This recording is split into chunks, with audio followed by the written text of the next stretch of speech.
Nós vamos agora para o nosso quadro Curiosidade Bíblica. Traremos aqui um tema bem interessante e você vai com certeza gostar bastante. Nós vamos falar hoje sobre expiação e propiciação. Nós temos uma apresentação aí para facilitar aí a interação. Veja bem, nós temos algumas expressões bíblicas e ou teológicas que nos rodeiam aí e estão sempre dentro das nossas leituras e estudos, né? E aí é interessante pararmos para ver a definição delas, né? Por exemplo, expiação, propiciação, justificação, reconciliação, regeneração, redenção, remissão, com 2 S, né? E remissão com C cedilha. Veja bem, temos aí vários ãos aí, né? Então, expiação, propiciação, justificação, reconciliação, regeneração, redenção, remissão, dentre outras. E aí poderíamos ver, assim, qual a definição de cada uma dessas expressões? Qual a relação ou diferença entre essas expressões? São termos bíblicos ou são meras expressões teológicas? E vamos ver pelo menos 2 dessas expressões agora.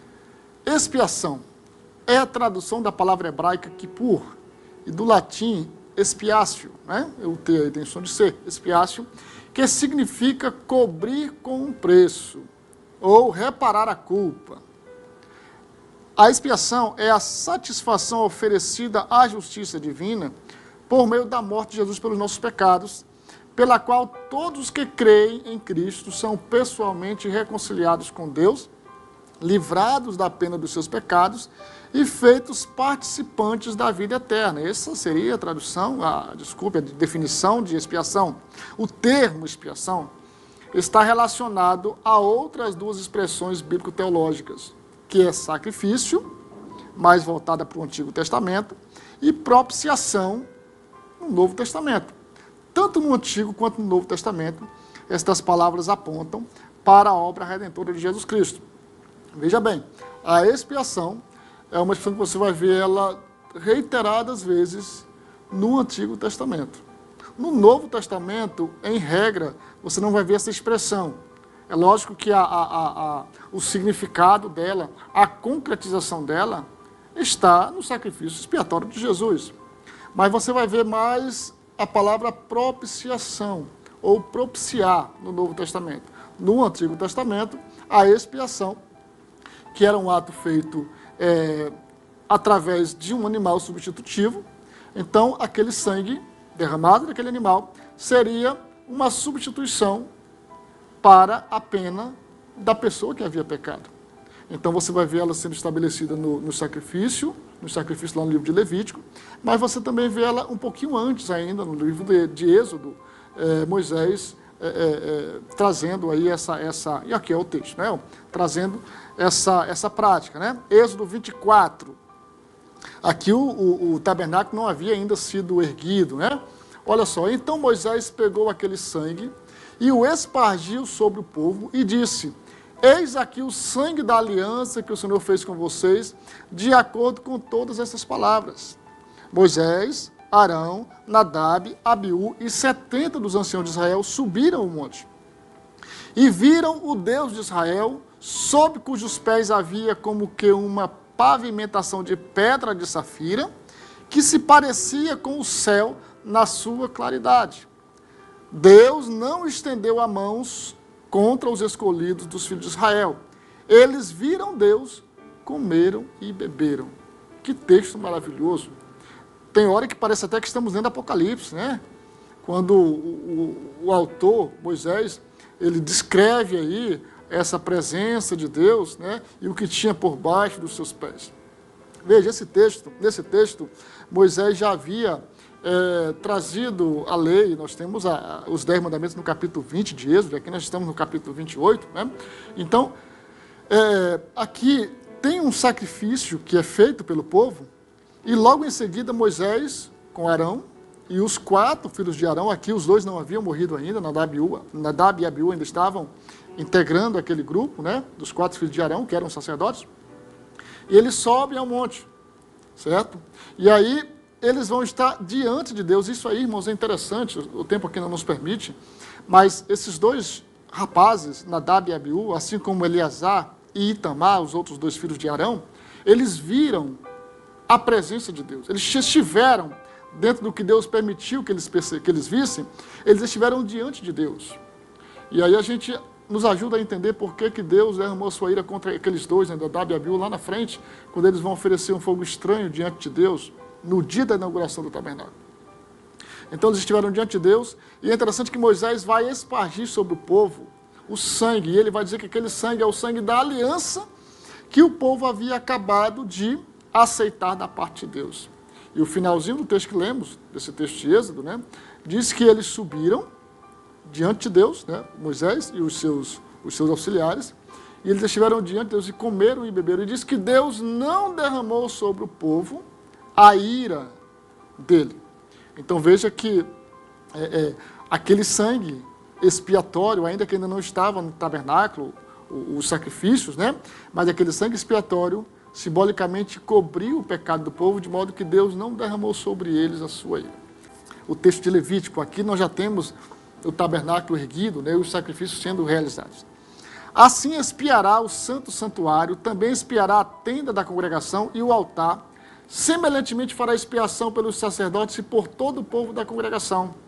E isto vos será por estatuto perpétuo, para fazer expiação pelos filhos de Israel, de todos os seus pecados, uma vez no ano, e fez Arão como o Senhor ordenara a Moisés. Aqui são os estatutos sendo estabelecidos, né, de como seria feito o sacrifício. Nesse caso aqui, o sacrifício anual. Olha essa imagem, que interessante. Que imagem linda, né? Olha, aqui nós temos a figura do sumo sacerdote, né, representada nessa imagem, e os dois animais, os dois bodes. Desses aí, um seria sacrificado, e o sangue desse animal seria levado pelo sacerdote lá para o Santo dos Santos, lá para as pontas do altar, né? As pontas do altar. As pontas lá da arca, né? Então, ele expiaria o sangue, com esse sangue, ele expiaria o pecado de todo o povo. E o outro animal seria enviado como emissário para o deserto, como que levando para distante a culpa do povo. Nós temos mais na frente aí uma outra imagem, mas nós vamos mostrar agora aqui, que vai nos ajudar a entender esse momento da expiação. Olha aí, o sumo sacerdote está lá diante da arca, sobre a arca era uma caixa, como que uma caixa quadrada, né? Revestida de ouro, certo? Esses varais também revestidos de ouro, e a tampa dessa arca é chamada de propiciatório. Ele não era revestido, ele era todo em ouro. Ele era de ouro maciço, né? Ouro batido, vamos dizer assim, né? Ele era em ouro, e sobre essa tampa da arca, desse propiciatório, havia os dois querubins. Veja que esses querubins não eram para serem adorados nem venerados, mas eles representavam aí a recepção da glória de Deus. O sacerdote traria esse sangue e expiaria nas pontas da arca, né? Colocaria lá, de modo que ele estava representando que a culpa do povo estava sendo levada por aquele animal que havia morrido e o outro, que era o emissário. E Deus então suspenderia o castigo sobre o povo. Isso era feito uma vez ao ano, por todo o povo. E esses querubins, que representam a presença de Deus aí, né, nesse momento aí, e aí entra a importância do propiciatório, porque o propiciatório, que era essa tampa, e aí nós vamos ter no Novo Testamento essa figura da propiciação, que nada mais é, ou em poucas palavras, melhor dizendo, que é muito mais amplo a compreensão disso aí, né? Ela representa exatamente que Deus se tornava propício ao povo, ou seja, Deus estava aceitando aquele sacrifício no momento substitutivo, que depois será efetivado por Cristo. Vamos ver mais na frente agora sobre a propiciação, que do latim propiciatio, né? Tornar favorável. Olha só, propiciação é tornar favorável. É a doutrina segundo a qual o sacrifício de Cristo no Calvário tornou Deus favorável à humanidade caída e enferma pelo pecado. Vem da raiz propiciar, ser propício, Então veja aí, nessa definição, que não é o homem, o ser humano, que se torna propício a Deus. É Deus que se torna propício ao homem, favorável ao homem. Favorável ao homem. Propiciar é colocar-se a favor de alguém. O homem estava contra Deus. Havia o pecado. E, portanto, o juízo de Deus estava contra ele, contra o homem. O ser humano, contra mim e você. De maneira que algo deveria ser feito para que Deus estivesse a favor do homem e não contra ele. Mas olha que situação. O homem não poderia fazer nada por si mesmo diante de Deus para atrair essa propiciação, esse favorecimento de Deus. Mas faltava uma base para que isso ocorresse. E o que acontece? Por isso Deus propôs a Cristo Jesus como a nossa propiciação. Então veja que essa propiciação, ela é o resultado da expiação feita por Jesus na cruz do Calvário, quando ele foi tanto o cordeiro, que foi morto, quanto ele é o sumo sacerdote. Então ele é o sacrifício e ele é o ofertante desse sacrifício. É ele quem leva ao Pai, assim como naquela figura vimos o sumo sacerdote levando até a arca, né, o sangue. Então é o próprio Jesus que apresenta diante do Pai essa expiação e torna Deus então propício a nós, favorável a nós. Veja que não é por meio dos nossos atos, mas é exatamente por meio do sacrifício de Jesus. É bom sempre nos lembrarmos disso, que nossas ações, nossas obras, ainda que benéficas para as pessoas, ela não atrairia a salvação eterna da parte de Deus. Ela não faria a reconciliação nossa com Deus. A reconciliação, ela é feita de lá para cá.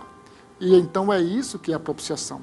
E já encerrando, sendo justificados gratuitamente pela sua graça, pela redenção que há em Cristo Jesus, ao qual Deus propôs para a propiciação pela fé no seu sangue, para demonstrar a sua justiça pela remissão dos pecados, dantes cometidos sob a paciência de Deus. Meus filhinhos, João escreve, estas coisas vos escrevo para que não pequeis, e se alguém pecar, temos um advogado para com o Pai, Jesus Cristo, o justo, e ele é a propiciação pelos nossos pecados, e não somente pelos nossos, mas também pelo de todo mundo. E fechando, nós temos aí uma síntese entre expiação e propiciação. Expiação é um castigo ou sofrimento de pena imposto ao delinquente como compensação pelo delito praticado, penitência, reparação. Com a queda, e aconteceu por intermédio de Jesus Cristo, no jardim do Getsêmani, na cruz do Calvário, e terminou em sua ressurreição, permitindo assim que todo aquele que nele crê não pereça, mas tenha vida eterna. É possível afirmar que propiciação tem o mesmo significado prático que expiação, sendo sinônimos. Propiciação provém do grego e expiação do hebraico. Outra expressão, a redenção, que parece igual à propiciação, mas não é, descansa na propiciação.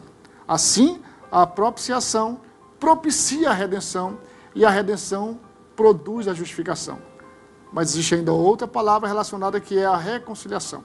Mas aí já é assunto para outra apresentação e nós queremos agradecer pela sua assistência, pela sua audiência, pela sua participação e que esta palavra fique em seu coração e que o seu juízo, o seu entendimento seja impactado com a palavra de Deus e que desça para o seu coração. Que Deus abençoe. Muito obrigado. Fique na paz do Senhor, em nome de Jesus.